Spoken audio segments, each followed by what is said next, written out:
Question है कि F X is equal to X cube plus X square F dash one plus X into F double dash two plus F triple dash three,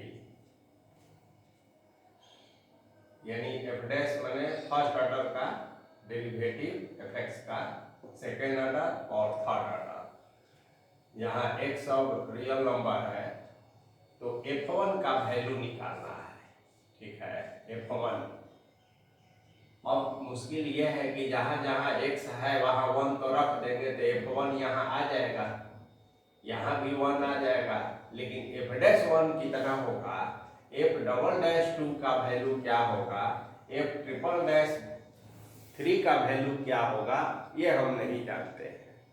तो आइए f dash 1 को a मान लीजिए, b मान लीजिए और इसको c मान लीजिए।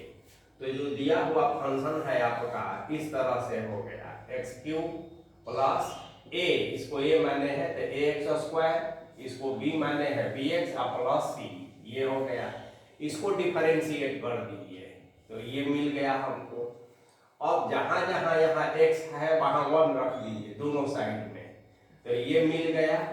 और f डैश 1 को आपने a माना है तो यहाँ a पुट कर दीजिए, तो a और b में एक रिलेशन हो गया, इक्वेशन नंबर 1। अब इसी को फर्स्ट ऑर्डर का डेरिवेटिव निकाले है ना, तो अब फिर से एक बार डिफरेंशिएट कीजिए, तो ये सेकेंड ऑर्डर का डेरिवेटिव हो गया, ये 6x हो गया, ये 2a हो गया। अब इसमें x बराबर 2 रखिए, काहे कि f डबल डैश के साथ 2 है, तो ये रिजल्ट हो गया। f डबल डैश 2 का मतलब b है, इसको रख दीजिए, फिर ए बी में एक रिलेशन हो गया, इक्वेशन 2। अब इसको जो है सेकेंड ऑर्डर वाला को फिर एक बार डिफरेंशिएट कीजिए, तो ये थर्ड ऑर्डर का हो जाएगा, केवल 6 बचा। f ट्रिपल डैश जहाँ जहाँ x है तो यहाँ c इसका वैल्यू रखेंगे 3, तो f डबल डैश 3c है, तो c बराबर डायरेक्ट हम लिख दिए 6, तीसरा नंबर। अब 1 और 2 से, इससे और इससे a और b का मान निकल गया, c का निकला हुआ है।